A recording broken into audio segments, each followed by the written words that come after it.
Hello and welcome back. This week for episode 14, I'm joined by Lucy Groves from Durrell Wildlife Trust, who is speaking with us about the successes of their white stork reintroduction project. But we go much further.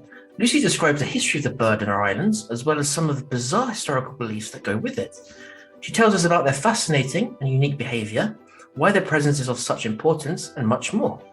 If you like this episode and would like to follow more of the work going on at Durrell, please follow the links in this description.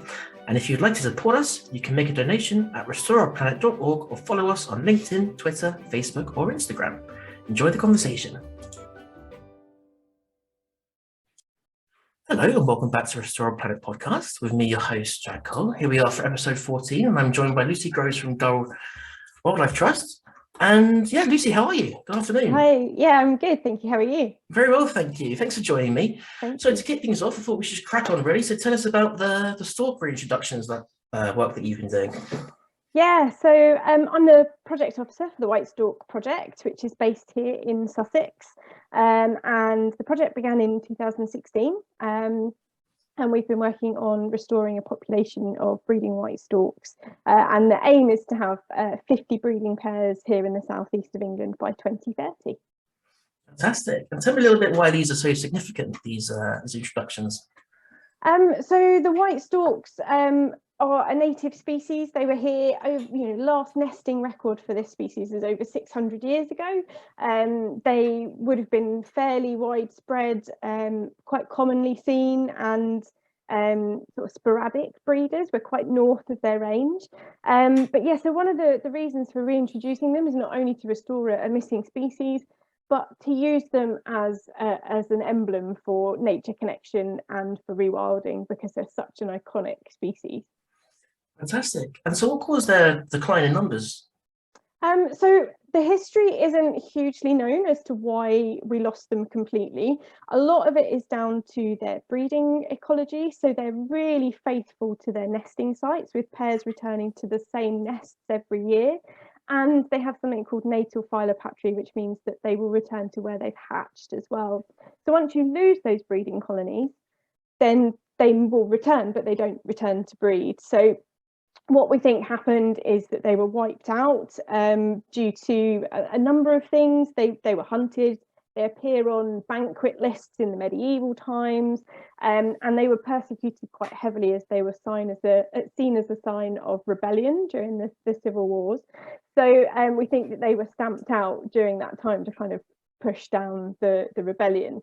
So once you've lost that breeding colony, we get sort of 20 or 30 vagrants visiting the UK every year, and have done for a number of years. So they've been removed from the rare birds list, and that because they've been turning up so often. But because we've lost those breeding grounds, they don't stay to breed. So that's the idea of our reintroduction. Right. Just go back to something you said there. You said they were persecuted as a sign of rebellion. Yeah, so they were taken on by the rebellion as a sign of rebirth, and so they were used as a symbol basically to drive that movement. So yeah, they were stamped out kind of by the crown. We think there is some evidence, not a lot of evidence, but that's one of the theories behind it. Oh, goodness. Okay, so they're obviously quite an interesting species in terms of their behaviour. Would you mind sort of telling us a little bit about their sort of characteristics and what they get up to? Yeah, so like I say, they're really faithful to where they nest and to where they've hatched. But they're a generalist wetland, floodplain kind of species. They like wet grasslands or areas that are periodically flooded. They're very generalist again in their feeding. So predominantly they're eating things like insects, and earthworms make up a huge part of their diet. But they'll eat fish, small mammals, reptiles, amphibians, anything that they come across basically, but normally it's insects. And they are spread across Europe, but they migrate south to Africa every year for the winter, and then return to their nesting grounds in the spring. So they move huge distances. They're the species that taught us about migration. So, we used to think that birds went to the bottom of oceans over the winter, or bottoms of lakes. There were some articles written that said they flew to the moon over the winter, because nobody knew where these birds were going. But in 1822, a stork with a South African spear through its neck turned up in Germany, still flying, still alive. So they shot it down to have a look at it. But it turned up, and it was the first evidence that these birds were making long journeys. I think you can find that photo. I think it's stuffed now. It is stuffed. It's in a museum in Germany. Right. Yeah. So yeah, and I think lots of these arrow storks, or field storks as they're known in Germany, have turned up since.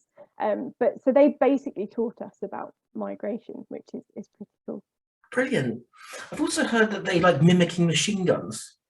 Yeah, so their bill clatter sounds Right. an awful lot like a machine gun. It's their it's the only noise they make, really. I mean, they hiss, but they don't vocalize at all. They don't have a song. But yeah, they clatter their bill together, and it reverberates in their throat pouch, which makes a really, really loud noise. And you can hear it here at Net across the wildlands, which is really cool.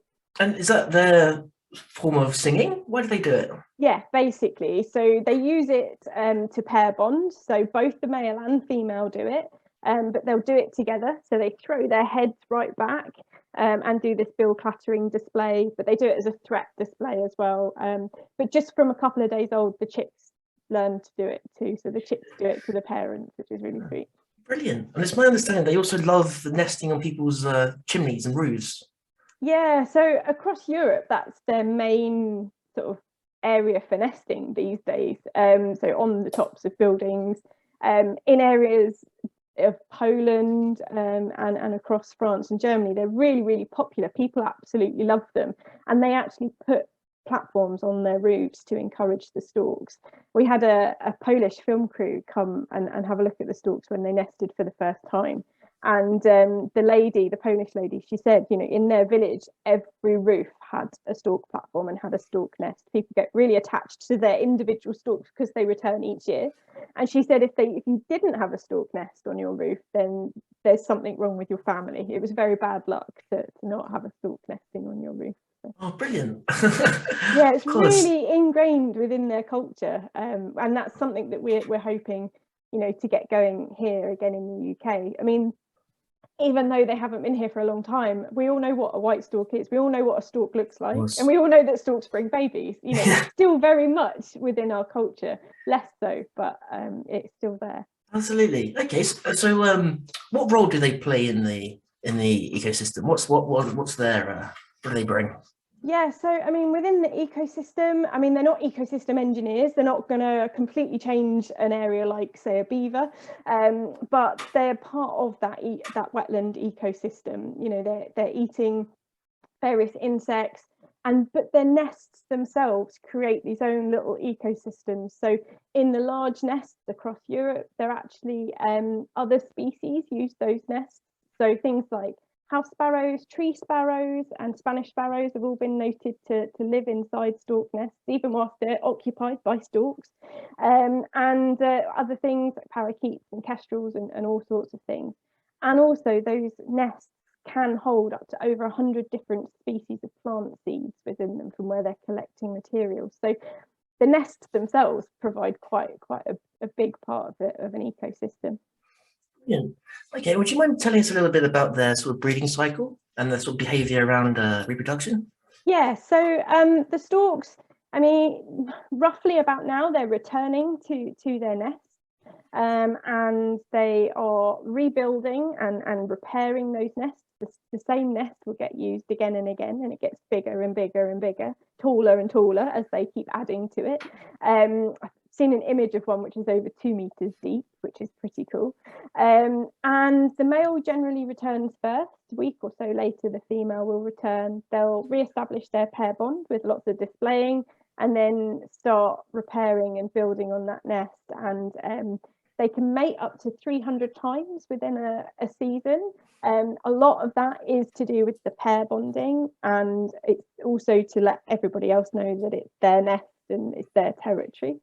The female will start to lay eggs a few weeks later, and she will lay them asynchronously. So she won't lay a whole clutch all in one go. She'll lay them every other day. but she'll start incubating as soon as that first egg has laid. So when they're ready to hatch, about 33 days later, they also hatch asynchronously as well. So you get this size difference with the chicks. And do they breed every year? Yeah, so the female, well, both of the male and the female, they don't breed until they're about 4 years old, but then they'll breed every year up until they're about 25, and they can live up to 30, 35 years old. So. Right, so they're not facing similar challenges like albatross and some of these. I think is it like one egg every 5 years or something? Yeah, like that? yeah. So they'll breed every year, and they'll have generally a clutch of 4 or 5 eggs, but generally sort of 2 chicks per nest will successfully fledge.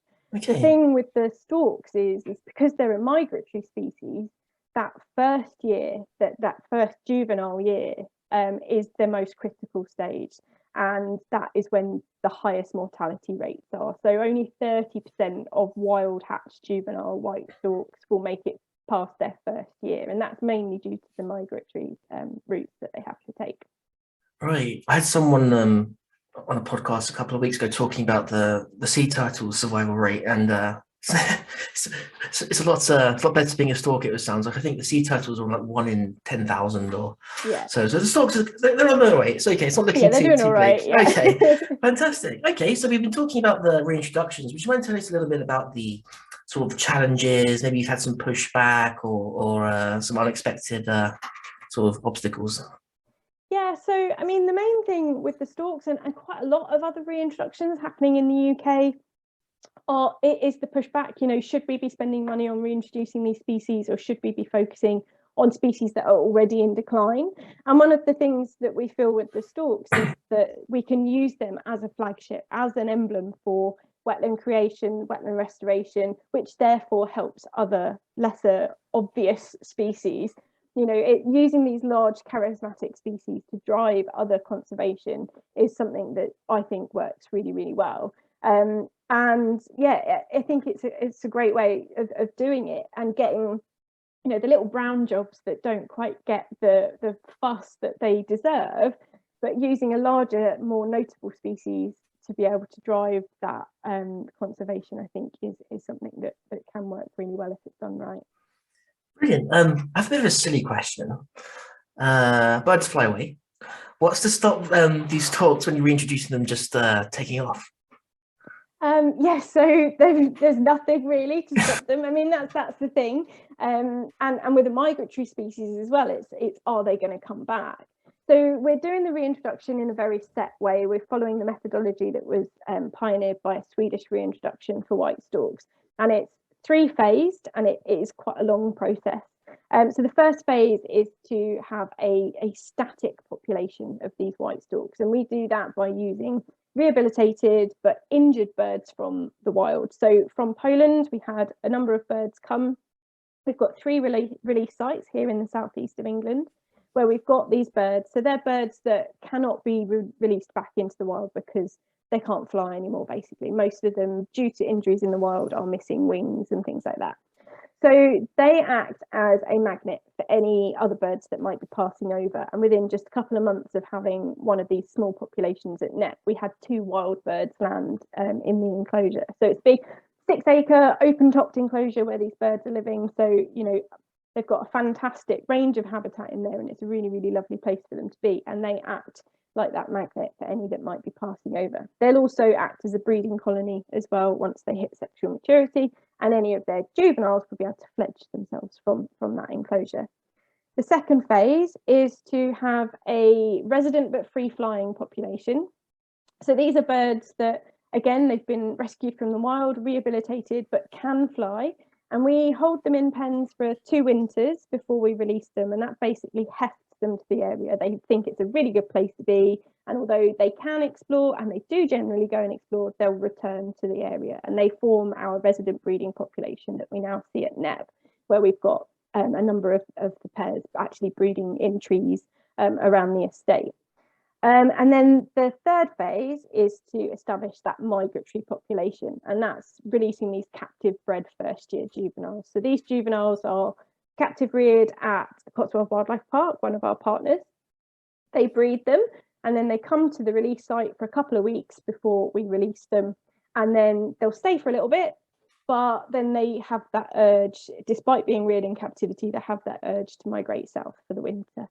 And then 2 or 3, sometimes 4 years later, hopefully they will return and breed themselves at our release site. So we haven't had any return yet, but we only started those juvenile releases in 2019. So this is the year, fingers crossed, that we have 1 or 2 of them start making their way back to the UK. Fantastic. Good to hear. Okay, so obviously you're very busy. Would you like to tell us about some of the other projects you've got going on in the background and the species to be excited about?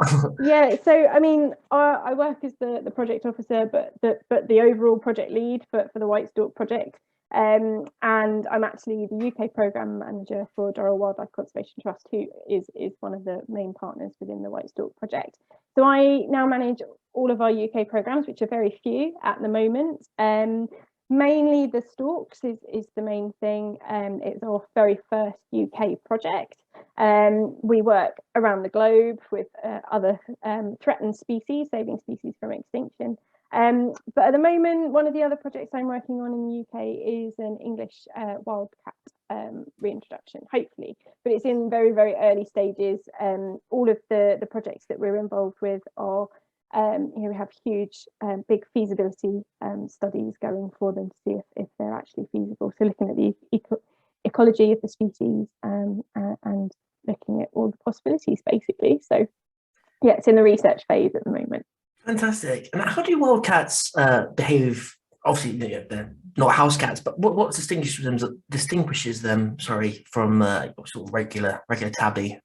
Yeah, so I mean, they're a bit bigger for a start, and they're a lot wilder. It's almost impossible to tame a European wildcat.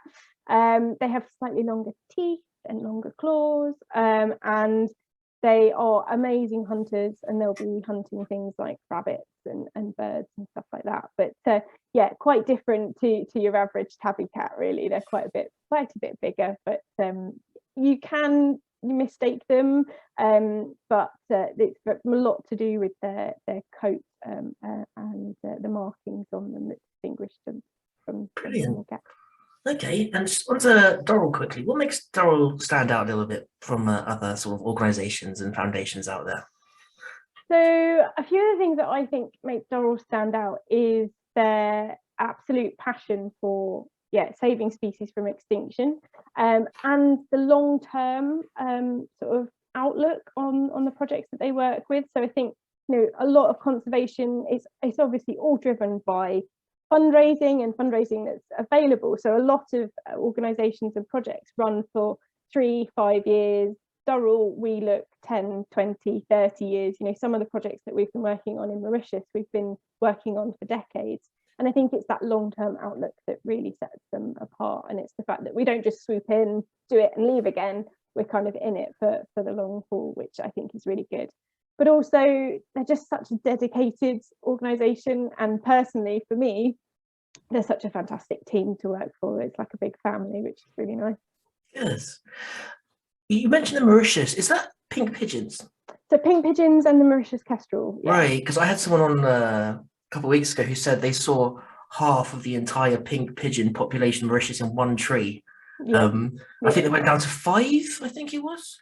I'm not sure with the pink pigeons. But now I know that the Mauritius kestrels went down to just 4 individuals. So yeah, it's a lot. but it's a good story. They're now recovered, and they're now sort of in the tens and more than that, I think, hundreds perhaps. Yeah.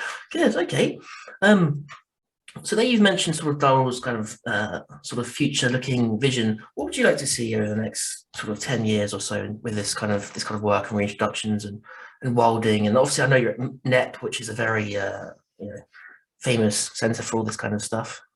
Yeah, I think what I really like to see in the next sort of 10 years or so is a lot more of the different industries and organisations working together. So like you say, you've got like your wilding, your rewilding, you've got your traditional conservation, you've got your farming, and you're now sort of regenerative farming and stuff like that. And I think if everybody pulled together, I think we could be onto a real winner. And I think the other thing is I'd love to see more of the nation getting more connected with nature and with wildlife, and paying more attention to it and valuing it for, you know, what it really is. You can't do without it. So of course, I think that's really starting to happen as well.